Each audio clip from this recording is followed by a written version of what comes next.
Le ministère Breath of Life, pionnier dans la programmation d'émissions chrétiennes pour la communauté afro-américaine, a célébré 50 ans d'impact à travers les médias, la musique et l'évangélisation. Lors d'une nuit spéciale à l'université Oakwood en Alabama aux États-Unis, des anciens dirigeants ainsi que ceux qui sont actuellement en poste se sont réunis pour honorer 5 décennies de transformation de vie.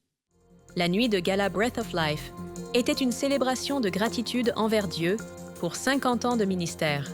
Cet événement a rassemblé des dirigeants de diverses générations, y compris d'anciens directeurs, et le directeur actuel, DeBlair Snell. Le ministère est né en 1974, au milieu de la turbulence sociale des années 1960, lorsque Walter Artis, un musicien talentueux et pasteur adventiste, a rêvé de créer une programmation chrétienne inspirante pour la communauté noire. Depuis, Breath of Life a été une voix puissante, entraînant des dizaines de milliers de baptêmes et la fondation de plus de 17 églises dans le monde entier. Chacun parle de sa propre passion, de son propre tempérament, de sa propre perspective. Et je pense que Dieu a personnalisé les dons pour répondre aux besoins qui existent dans le corps du Christ et dans la culture au sens plus large.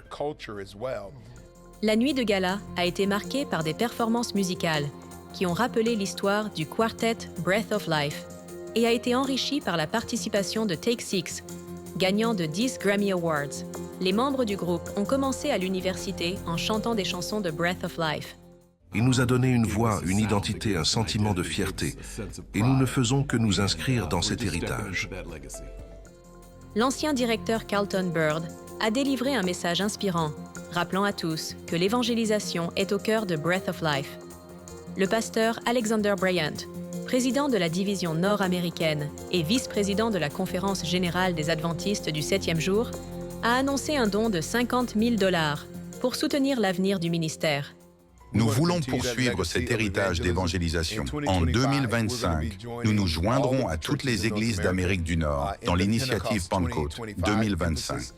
Snell, le directeur du groupe, a partagé des plans ambitieux pour 2025, confirmant la participation à l'initiative Pentecôte 2025 et incluant une formation au leadership et la première d'un programme animé pour enfants. Après 50 ans de louanges, Breath of Life reste fidèle à sa mission, tout en s'adaptant aux temps changeants et en maintenant le message central d'espoir et de transformation à travers l'Évangile. Comme l'a souligné le directeur actuel, l'objectif est que Breath of Life devienne le centre de la vie spirituelle pour la communauté afro-américaine, en offrant un contenu pertinent sur la santé, le travail, la spiritualité et les relations. Nous félicitons ce ministère qui, pendant 5 décennies, a apporté le message du salut et a renouvelé l'espoir dans le retour imminent de Jésus.